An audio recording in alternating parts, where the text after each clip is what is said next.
ഞാൻ ഈ പെന്തിക്കോസിന് വേണ്ടി ഇത്ര വീറോടെ മാനിക്കുന്നത് ഞാൻ ഇതിന് വില കൊടുത്തയാളാണ്. അമ്പലത്തിൽ പോയിച്ച് വരുമ്പോഴാണ് രക്ഷിക്കപ്പെടുന്നത്. ശബരിമലയ്ക്ക് പോകാൻ ഇതുപോലൊരു സമയത്ത് മാലയിട്ട് വൃശ്ചികവ്രതം നോക്കി ക്ഷേത്ര ദർശനം കഴിഞ്ഞ് ശരണവും വിളിച്ച് നാമവും ജപിച്ചേച്ച് വീട്ടിലേക്ക് വരുമ്പോൾ അന്ന് കളമക്കുറിയുണ്ട്, ആ നാമം ജപിക്കുന്ന പുസ്തകമൊക്കെ കയ്യിലുണ്ട്. അതുമായിട്ട് വീട്ടിലോട്ട് വരുമ്പോൾ ഒരു പെന്തിക്കോസുകാരുടെ മിറ്റത്തൊരു യോഗം. അന്ന് രാത്രി ഞാൻ രക്ഷിക്കപ്പെട്ടു.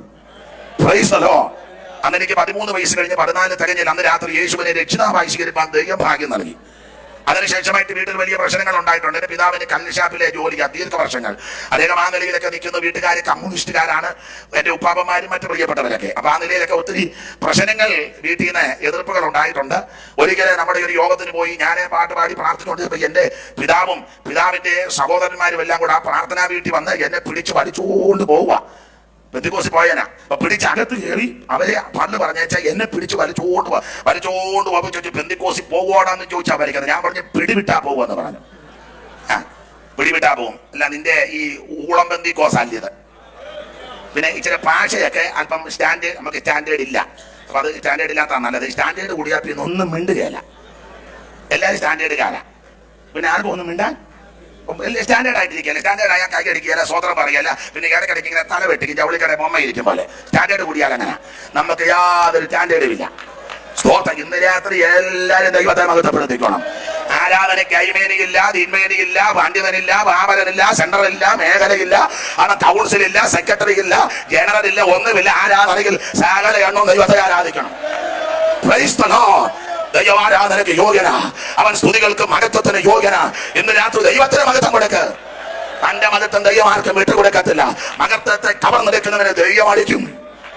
Praise the Lord. ഞാൻ നിങ്ങളും ആരാധിക്കുന്ന ദൈവം മഹത്വമുള്ള ദൈവമാണ്. ഈ ആരാധനയ്ക്ക് പ്രായമില്ല. ചില ആൾക്കാർ ധരിച്ചു അങ്ങനെ ഞങ്ങൾക്ക് പ്രായമായി, ഇനി പിള്ളേരൊക്കെ അങ്ങനെ പ്രായമുള്ളവരായി എനിക്ക് ആരാധിക്കണ്ടേ? നിങ്ങളെ വചനമൊക്കെ ദൈവദാസന്മാർക്ക് അറിയാം. യാക്കോബ് 147 വയസ്സിലാണ് മരിക്കുന്നത്. അബ്രഹാം 175 വയസ്സ് മരിച്ചു, ഇസ്ഹാക്ക് 180 മരിച്ചു, യാക്കോബ് 147, യോസേഫ് 110, മോശ 120, യോശുവ 110, അങ്ങനെയൊക്കെ കണക്ക്. സാറ 127, ആദാം 930, മെഥൂശലഹ് 963 ഒക്കെ കണക്കാ. അപ്പോൾ 147 വയസ്സുള്ള യാക്കോബ് മരിക്കുന്നതിന് മുന്നേ യോസേഫിന്റെ പിള്ളേര് രണ്ടുപേരെയും കൈവച്ച് അനുഗ്രഹിച്ചു. എന്നുവെച്ചാൽ വായു കൊണ്ടെന്നാണോ? യോസേഫിന്റെ പിള്ളേരെ രണ്ടുപേരെയും കൈ പിണച്ച് വെച്ച് അനുഗ്രഹിച്ചേച്ച് വായു കൊണ്ടെന്നാന്നോ? ഒന്ന് വായിച്ച്. പിന്നെ എന്നാ പറ്റി പുള്ളിക്ക്? പെട്ടെന്ന് സമയമില്ല.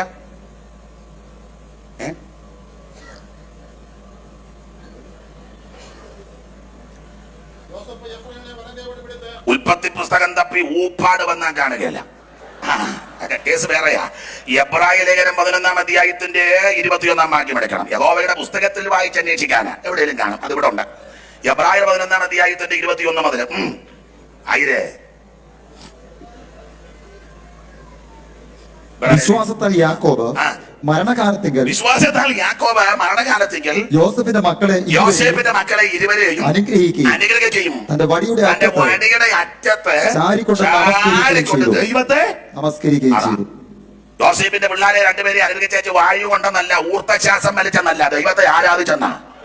യാക്കോബ് ഇംഗ്ലീഷിൽ വർഷിപ്പ് ചെയ്യുന്ന, പുതിയ ഭാഷാന്തരത്തിലും ആരാധിച്ചെന്നാ എഴുതിയേക്കുന്നത്. അവിടെ നമസ്കരിച്ചെന്ന ആരാധന എന്ന് പറഞ്ഞാൽ 147 വയസ്സുള്ള വല്യപ്പൻ ദൈവത്തെ ആരാധിക്കുന്നെന്ന്. ആരാധനയ്ക്ക് പ്രായം തടസ്സമല്ല. പിന്നെ ആരാധനയ്ക്ക് പൊസിഷൻ തടസ്സമല്ല. ചില കസേര കിട്ടിയാ പിന്നെ തോത്രം പറയുകയല്ല. ഇങ്ങനെ കയറി അങ്ങ് ഇരിക്കുക, ലിവിയാതാനിരിക്കും പോലെ തോത്രം പറയുകയല്ല. എല്ലാവരുടെയും കാര്യമല്ല. കസേര ഉണ്ടെങ്കിലും സ്വോത്രം പറയുന്നുണ്ട്. കസേര കിട്ടിട്ട് സ്വോത്രം പറയാത്ത ആരെങ്കിലും ഉണ്ടെങ്കിൽ നിന്റെ കാര്യം തന്നെ പറയുന്നത്. വേറെറിയാവുന്ന പേരുടെ അഡ്രസ്സൂടെ ഞാൻ പറഞ്ഞ. ദൈവമാ വാഴിക്കുന്നതും ആക്കുന്നതും നീക്കുന്നതും. പക്ഷെ മഹത്വമൊക്കെ ദൈവത്തിന് കൂടെ തോന്നണം. Price the Lord. ദൈവ സ്തുതികൾക്ക് യോഗ്യനാ. അപ്പൊ ആരാധനയ്ക്ക് പൊസിഷൻ തടസ്സമല്ല. ദാവീദ് രാജാവായിരിക്കുമ്പോൾ തന്നെ പെട്ടകം പട്ടണത്തിൽ വന്നപ്പോൾ പഞ്ഞിനൂലങ്കി കൊണ്ടുള്ള അങ്കി ധരിച്ചെന്ന. പെട്ടകം കൊണ്ടുവരാൻ 2 പോക്ക് പോയി. 1-ാമത്തെ പോക്ക് കഴിഞ്ഞു. 1-ാമത്തെ പോക്കിൽ ബിരുദന്മാരുമായിട്ടാണ് പോയത്. ഇപ്പൊ ഈ സഭകളിലൊക്കെ വിശുദ്ധന്മാര് കുറവാ, എല്ലാം ബിരുദന്മാരാ. അത് ഡിസ്ട്രിക്റ്റിലും മേഖലയിലും എല്ലാം ബിരുദന്മാര്. അവരാണല്ലോ സഭ ഭരിക്കുന്നേ. ആത്മീകർക്ക് മിക്കടുത്ത സ്ഥാനം എല്ലാം ബിരുദന്മാരാ. അപ്പൊ ദാവീദ് 30,000 ബിരുദന്മാരുമായിട്ട് പോയി. പിന്നെ പാട്ടുകാരെ സെലക്ട് ചെയ്തു. സരളമരം കൊണ്ടുള്ള വാദിത്രങ്ങൾ, കിന്നരങ്ങൾ, വീണ, മുഴജൻ, തപ്പുര്, തമ്പ്, കൈത്താല, വെളുത്താളം അവിടെ പാട്ടുകാര് സെലക്ടഡ്. അപ്പൊ ഇവരെ കൊണ്ടുപോയി പെട്ടകമെടുത്ത് പുതിയ വണ്ടിയെ 2 കാളെ പിടിച്ച് അരച്ചു കെട്ടി. 2 കാള പുതിയ വണ്ടിക്കകത്ത് പെട്ടകമെടുത്ത് വെച്ചു. പെട്ടകത്തിനകത്ത് 3 കാര്യം നമുക്കറിയാം. മന്നായിട്ട് പശുവൻ പാത്രം, അകരോ തളർത്ത വടി, നിയമത്തിന്റെ കൽപ്പലക പേരിശ്ശേരി മത്തായിച്ചമ്മട്ട് പാടിയത് കിട്ടാത്ത മർമ്മങ്ങൾ പെട്ടിയിൽ കാണുന്ന പെട്ടകവും അതിനുള്ളിൽ നിയമത്തിൻ കൽപ്പലകയും മന്ന ഇട്ടു വച്ചിടുന്നൊരു പൊൻപാത്രമാഹേറോൻ തളിർത്ത വടി ഒട്ടു വളരെ കനകം കൊടുത്താലും കിട്ടാത്ത മർമ്മങ്ങൾ പെട്ടിയിൽ കാണുന്നു എന്തു മനോഹരമേ ഈ കാണുന്നതെന്തോ അതിശയമേ. അപ്പൊ ശ്രദ്ധിക്കുക, കിട്ടാത്ത മർമ്മങ്ങൾ പെട്ടിയിൽ മന്നായിട്ട് വച്ചവൻ പാത്രം അകരോന്റെ തളർത്ത വടി നിയമത്തിന്റെ കൽപ്പലക. അത് പെട്ടകത്തിനകത്ത് പെട്ടകം വണ്ടിയെ കെട്ടി കാളയെ കെട്ടി ബിരുദന്മാരെ പാട്ടുകാരെ ഉസായുണ്ട് ദാവീദ് ഉണ്ടാക്കിയുണ്ട് അടിച്ച് പാടി തുള്ളി തുള്ളി ചാടി നാഗോന്റെ കളത്തിലോട്ട് അടിച്ച് പെരുകുക. കൊണ്ടേത് പറഞ്ഞു നമ്മൾ പറഞ്ഞ അടുത്ത കാലത്ത് ഇതുപോലെ ഒരു വർഷിപ്പ് അടിച്ച് മിന്നുക. മൊത്തം ബിരുദന്മാരും കൊട തെറ്റിയവനും കള്ളപ്പണം മേടിക്കുന്നവനും വലിച്ചക്കാരനും കൂട്ടുവലിച്ചക്കാരനും അവര് മാറ്റി കേസിന് പോകുന്നതിനും വഴക്കുണ്ടാക്കുന്നവനും കോടതി പോയവനൊക്കെ ആയി കടന്ന് തുള്ളുന്നേ. മര്യാദക്കാരെല്ലാം ഉണ്ടായിരിക്കുക. Price the Lord. ഇനിയൊരു മേഖലയുടെ കൺവെൻഷൻ വിളിക്കാൻ എനിക്കൊരു പ്രതീക്ഷയില്ല. Price the Lord. മതി, ഒറ്റ മേഖല മതി, കർത്താവിന് മഹത്വം. Price the Lord. ഒരു കാര്യം ദൈവത്തെ പ്രസാദിപ്പിച്ചാ പോരായോ? വിളിച്ചത് ദൈവം. ഞാൻ തീച്ചൂളക്കകത്തോടാ വന്നത്, അതുകൊണ്ട് എനിക്ക് എന്നെ ഇങ്ങനെ കിളത്തിയെന്നാരും പറയണ്ട. ദൈവം എന്നെ ഉയർത്തിയതാ. അല്ല അതൊന്നും മഹത്വമെല്ലാം ദൈവത്തിന്. Praise the lord. മഹത്വത്തിന് യോഗ്യൻ ദൈവം. അപ്പം ഈ നാഗോന്റെ കളത്ത് കയറി അടിച്ചു തുള്ളി പാടുക. നാഗോന്റെ കളത്ത് കയറിയപ്പോ കാള വരണ്ടു. കാളക്കറിയാ വണ്ടി എന്നാ, പ്രമാണം എന്നാ, പെട്ടകം എന്നാ, മന്ന എന്നാ, വടി എന്നാന്ന്, പാത്രം എന്നാന്ന്. കാളയ്ക്ക് വല്ല മൂലിക്കാളയ്ക്ക് വിവരം വല്ലതും കൊണ്ടുപോണ സഭയ്ക്കകത്തല്ലേ ഇപ്പൊ മൂരി ഇഷ്ടം പോലെ ഉണ്ടെന്ന്. മൂലിക്കാളയാ കമ്മിറ്റി കയറിയേക്കുന്നത്. അവിവേകം പ്രാപിക്കാത്തവനാ. അവന് വല്ല ബോധവും വെക്കണമുണ്ടോ? ആരാധന എന്ന് പറഞ്ഞ എവന് വല്ലതും മനസ്സിലാകുമോ? പ്രാർത്ഥന എന്ന് പറഞ്ഞ എവന് വല്ലതും തിരിയുമോ? നിങ്ങളുടെ കാര്യം അല്ല. പിന്നെ അങ്ങനെ ആരെങ്കിലും ഉണ്ടെങ്കിൽ നിങ്ങളുടെ കാര്യം തന്നെ. പിന്നെ അങ്ങനൊക്കെ തന്നെ. കുമ്മനാട്ടക്കാര് ഞാൻ കുമ്മനാട്ടുകേട്ടെന്ന് പറഞ്ഞോളാം. ആലപ്പുഴയിലെ കാര്യം അവിടെ ചെന്ന് പറയും. ഇത് നിലമ്പൂര ഇവിടുത്തെ കാര്യം തന്നെ പറയുന്നത്, അല്ലെ പുറത്തുള്ള കാര്യമൊന്നുമല്ല. Price the Lord. എന്നാൽ ഇതിനകത്ത് ജീവിക്കുന്ന വിശുദ്ധന്മാരുണ്ട്, പ്രണയനം കാക്കുന്ന ദൈവകുഞ്ഞുങ്ങളുണ്ട്, ആരാധിക്കുന്ന ദൈവകുഞ്ഞുങ്ങളുണ്ട്, ദൈവത്തെ മഹത്വപ്പെടുത്തുന്ന പ്രിയപ്പെട്ടവരുണ്ട്. നാഗോടെ കളത്തിൽ കയറിയപ്പോ കാള വരണ്ട. കാളയ്ക്ക് വണ്ടി വല്ലതും ഉണ്ടോ? കാള വരണ്ടപ്പോ വണ്ടി ഇളകി. വണ്ടി ഇളകിയപ്പോ പെട്ടകം അനങ്ങി. പൂസ പെട്ടകത്തെ കയറി വട്ടം പിടിച്ചവൻ തട്ടിപ്പോയി. ദാവീദ് ഞെട്ടിപ്പോയി. ദാവീദ് പറഞ്ഞു മന്നയും വേണ്ട വടിയും വേണ്ട ഒന്നും. അപ്പൊ ചോദിച്ചു പിന്നെ അങ്ങോട്ട് എങ്ങോട്ടേലും കൊണ്ടുപോകാൻ പറഞ്ഞു. എങ്ങോട്ട് കൊണ്ടുപോകാൻ? എവിടോട്ടേലും. അച്ഛൻ എനിക്ക് ഇതിനെ അവിടെ പൊക്കിക്കൊണ്ട് വന്നാ ഞാൻ തന്നെ പറഞ്ഞു എങ്ങോട്ടേലും. എങ്ങോട്ട് കൊണ്ടുപോകാൻ? അങ്ങോട്ട് വെക്കാൻ പറഞ്ഞു. നോക്കിയപ്പം ഓബേദെദോമിന്റെ വീട്ടിലോട്ട് അങ്ങോട്ട് വെച്ചേക്കാൻ പറഞ്ഞു. പെട്ടകം എടുത്ത അങ്ങോട്ട് വെച്ച് അതിന് നശിക്കാൻ കൊണ്ട് കയറ്റിയതാ. പക്ഷെ അവനൊരു ഗുണമായി. ഓബേദെദോമിന്റെ വീട്ടിലോട്ട്. അതിനൊരു ചരിത്രം. ഈ നശിക്കാൻ കൊണ്ട് വെച്ചത് ഓബേദെദോം എന്ന് പറഞ്ഞത് കോരകിന്റെ കൊച്ചുമോനാന്ന. കോരകിന് ഒരു മകനുണ്ടായിരുന്നത് യെദുത്തൂന്റെ മകനാണ് ഓബേദെദോം. അപ്പൊ അങ്ങോട്ട് വെക്കാൻ ദാവീദ് ബുദ്ധിയുള്ള ആളാ. ദാവീദിന് ഭയങ്കര ബുദ്ധിയല്ലയോ? അപ്പൊ ദാവീദ് അങ്ങോട്ട് വെക്കണമെന്ന് പറഞ്ഞു. കാരണം പോകുകയാണെങ്കിൽ ഈ കൈക്ക് അവനങ്ങ്. അതിന്റെ കാരണം ഇവർക്ക് ഈ പാരമ്പര്യമായിട്ടൊരു സൂക്കരുണ്ട്, വഴക്കുണ്ടാക്കും. ചില സമയം പാരമ്പര്യമായിട്ട് വഴക്കുണ്ടാക്കുന്ന ചില കുടുംബക്കാരുണ്ട്. ചില പിള്ളേര് വഴക്കുണ്ടാക്കുമ്പം പ്രായമുള്ളവര് അവന്റെ അപ്പൻ കുഞ്ഞുഞ്ഞത് തന്നെയാണ് പാരമ്പര്യമായിട്ട്. അപ്പൊ പഴയ ആൾക്കാർ പറയും അയ്യോ അവന്റെ വല്യപ്പൻ കുഞ്ഞൂട്ടിച്ചായനും. അപ്പൊ ഈ പാരമ്പര്യമായിട്ട് വഴക്കാളികളാണ്. അപ്പൊ ദാവീദ് ഇവരെ മുടക്കാനും ഒക്കത്തില്ല. അവരെ നമ്മൾ മുടക്കാൻ ചെന്നാൽ അവര് നമ്മളെ മൊത്തത്തിൽ മുടക്കും. കാരണം ഇവർക്ക് പിടിയുള്ളവരാ. അതുകൊണ്ട് പിന്നെ ദാവീദ് ഓർത്ത് ഇവനെ ഒതുക്കാൻ ഞാൻ നോക്കി നിന്നപ്പോഴാ എടാ തൊടുന്നവനെല്ലാം തട്ടിപ്പോവാ. അന്ന് അങ്ങോട്ട് വെച്ചോ തീരുകയാണ്. നശിക്കാതെ അങ്ങോട്ട് കയറ്റിയെങ്കിലും അവനത് അനുഗ്രഹമായി. അവനത് അനുഗ്രഹമായി. എന്റെ ഭാഷ പറഞ്ഞ വല്യപ്പന്റെ സ്വഭാവമല്ലായിരുന്നു കൊച്ചുപരമൻ കൃപയുള്ളവനാ. സന്തോഷത്തോടെ ഇതങ്ങ് സ്വീകരിച്ചു. എന്തിനേറെ 3 മാസമേ വെച്ചുള്ള അവനെ അവനുള്ളതെല്ലാം ദൈവം അനുഗ്രഹിച്ചു.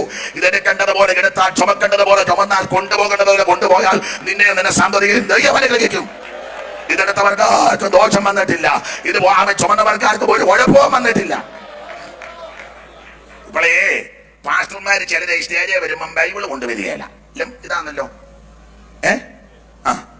എന്നിട്ട് പന്നി മാന്തും പോലെ നിന്ന് നല്ല മുളവടി കിട്ടും. കല്ലമുള കൊടുക്കണം. പുറന്ന് നമുക്ക് പ്രമാണമില്ലല്ലോ. നമുക്ക് പ്രമാണം ഏതാണ്ട് ഒരു പ്രമാണം ഉണ്ടെന്ന് തോന്നുന്നത്. ചാട്ടമാറെടുത്തെന്നോ അങ്ങനെ ഒരു ചെറിയ ഇതുണ്ട്. ഞാനൊരു കാര്യം പറയാം. ഒരു ശുശ്രൂഷയിൽ നിൽക്കുമ്പം വേറെ പുസ്തകം എടുക്കുന്നതാ യോഗ്യതയും ഭൂഷണവും മാന്യതയും. ഒരു കൂറയില്ലാതെ തെണ്ടി നടന്നവനെല്ലാം ദൈവം നന്മ കൊടുത്തത് പുസ്തകം എടുത്തത് കൊണ്ടാ. ഇപ്പൊ പുസ്തകം വേണ്ട. Price the Lord. ഇത് ഉയർത്തിയാൽ, ഇതിനെ ഉയർത്തിയാൽ ഇത് നിന്നെ ഉയർത്തും. ഇതിന് മാന്യത കൊടുത്താൽ ദൈവം നിന്നെ മാനിക്കും.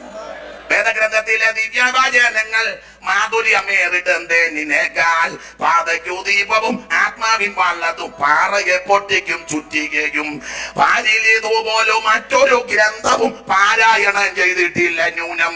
2 ഭാഗങ്ങൾ ഉണ്ടതിലാകവേ 66 പുസ്തകങ്ങൾ. ഉൽപ്പത്തി തൊട്ടു മലാഖി വരെയുള്ള 39 പുസ്തകങ്ങൾ. ഉൽപ്പത്തി, പുറപ്പാട്, ലേവ്യ, സംഖ്യ, പിന്നെ ആവർത്തനം എന്നീ പഞ്ചഗ്രന്ഥം. അത്ര കേട്ടാ മതി. സ്വത്രം പറയാതിരിക്കല്ലേ? അത്രയൊക്കെ കേട്ടാ മതി. ദൈവത്തിന് മഹത്വം. ഇതാ നമ്മളെ ഇത്രത്തോളം ഉയർത്തിയത്. അപ്പൊ ഞാൻ പറഞ്ഞു വന്ന സാരാംശം, ഇങ്ങനെ പെട്ടകം പട്ടണത്തിൽ വന്നപ്പോൾ പെട്ടകം രണ്ടാമത് കൊണ്ടുവന്ന് വിസ്തരിക്കാൻ നേരമില്ല. രണ്ടാമത്തെ വരവിൽ ദാവീദ് പഞ്ഞി നൂലങ്ങി കൊണ്ടുള്ള അങ്ക് ധരിച്ച് കുതിച്ച് നൃത്തം ചെയ്തു. ദൈവത്തെ മഹത്വപ്പെടുത്തി. അന്നേരം ദാവീദിന്റെ ഭാര്യ പറഞ്ഞു, മച്ചാൻ ഇങ്ങനെ എന്റെ ഫ്രണ്ട്സ് കാണുക ഇങ്ങനെ അനാവൃതനാക്കി വർഷിപ്പൊന്നും. നമ്മൾ റോയൽ ഫാമിലിയാണ്, അരിസ്റ്റോക്രാറ്റ് എന്ന ഒരു ഡ്രങ്കുമായിട്ട് പണ്ടിരുന്നാണ്ട് ഇങ്ങോട്ട് വന്നതാ.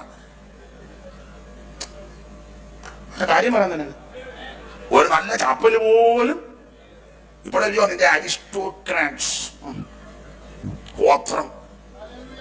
വണ്ടി സൈക്കിളുമില്ലാന്ന് വീതിയോധ പപ്പച്ചനെ പത്തനംതിട്ട വീട്ടിൽ നിന്ന്, വിളവിനാ വീട്ടിൽ നിന്ന് നടന്ന് ഊപ്പാട് വന്ന് തിരുവനന്തപുരത്ത് ചെന്നാ ഞാനും കേട്ടത് അദ്ദേഹവും പറഞ്ഞത് അത് പരമാർത്ഥം ചോദിച്ചാ സ്വത്രം. അങ്ങനെ ഈ വേല നടത്തിയത്. ദൈവത്തെ സേവിച്ചത് കൊണ്ടായി നീ നന്മ മുഴുവൻ. എന്നാലും അഹങ്കരിക്കരുത്. ഞാനും നിങ്ങളും. ഈ നമ്മുടെ ഇടയിൽ അഹങ്കാരമുള്ള ധാരാളം എണ്ണം ഉണ്ടേ. ഞാനിരിക്കലെ കുമ്പനാട്ട് നിൽക്കുമ്പോഴേ ഒരു ദൈവദാസന്റെ ഭാര്യ ഇച്ചിരി അഹങ്കാരിയ. അപ്പൊ നേരത്തെ എവിടെയോ ഇരുന്ന സഭയിലെ വിശ്വാസി വന്ന് കാറൊക്കെ കിട്ടി. ഇങ്ങനെ കാറിനകത്ത് ഇരിക്കുക. എല്ലാ സഹോദരിമാരും കുഴപ്പമില്ല, നല്ല സഹോദരിമാരുണ്ട്. എന്നാൽ ഇടയ്ക്കുകയല്ല. അവ അച്ഛന് അഹങ്കാരിയ. മുടിയെല്ലാം ഇങ്ങനെ പൊക്കി കെട്ടി ടെമ്പോയി കച്ചി കൊണ്ടുപോകുമ്പോൾ 10-12 സ്ലൈഡ് ഒക്കെ വെച്ച് ഇങ്ങനെ. അപ്പൊ മുൻകാലങ്ങളിൽ എവിടെ ഇരുന്ന സഭയിലെ സാധുവർഗത്തിൽപ്പെട്ട 2 സഹോദരിമാര് വന്ന് സംസാരിക്കാൻ തോന്നപ്പോൾ ഇവർക്ക് സംസാരിക്കാൻ മേല. ഞാനിത് നോട്ട് ചെയ്തു. കുറച്ച് കഴിഞ്ഞപ്പം വലിയ വീട്ടിലെ കൊച്ചമ്മമാര് 3-4 വന്നപ്പോൾ ഡോറ് തുറന്ന് ഇറങ്ങി. ഉണ്ടോ? വണ്ടി മേടിച്ചതോ വീട് വെച്ചതിന് ഞാൻ എതിരല്ല. എല്ലാവർക്കും വണ്ടിയും വീടും കിട്ടട്ടെ. പക്ഷേ അഹങ്കരിക്കരുത്. ദൈവം നമ്മെ നടത്തരുത്, ഒന്നും മറക്കരുത്. ഞാൻ മിക്കടത്തും പറയും അനുഭവത്തിൽ നിന്ന്. ഞാൻ വേറൊരു ദൈവദാസനും കുടുംബവും ഞാനിവിടെ യാത്ര ചെയ്യുക. അപ്പോൾ യാത്ര ചെയ്തപ്പോൾ അദ്ദേഹത്തിന്റെ ഭാര്യയുണ്ട്, ഞാൻ വേറെ 2 ദൈവദാസന്മാരും വണ്ടി ഓടിക്കുന്ന സഹോദരൻ സാമുണ്ട്. ഞങ്ങളിങ്ങനെ യാത്ര ചെയ്തപ്പോഴേ അവരുടെ കൂടെ ദൂരെ യാത്രയ്ക്ക് പോവാൻ എനിക്ക് ശുശ്രൂഷയുണ്ട്. അപ്പം അവരുടെ വണ്ടിയല്ലേ. അങ്ങനെ അങ്ങോട്ട് പോയപ്പോൾ റോഡിൽ കൂടെ ഒരു ദൈവദാസൻ ട്രാക്ടറൊക്കെ കൊടുത്തേച്ച് നടന്നു വരുന്നു, ഒരു സാധുവായ മനുഷ്യനെ. അപ്പൊ ഈ വണ്ടിക്കകത്തിരുന്ന സഹോദരൻ പറഞ്ഞു, ഈ ഒരു ദൈവദാസനാണല്ലോ പോകുന്നത്. ഉടനെ ഇവൾ എടുത്ത വായുടെ പറയോ, ഓ അയാൾ ഇങ്ങനെ തെണ്ടി നടക്കുന്നവനാണ്.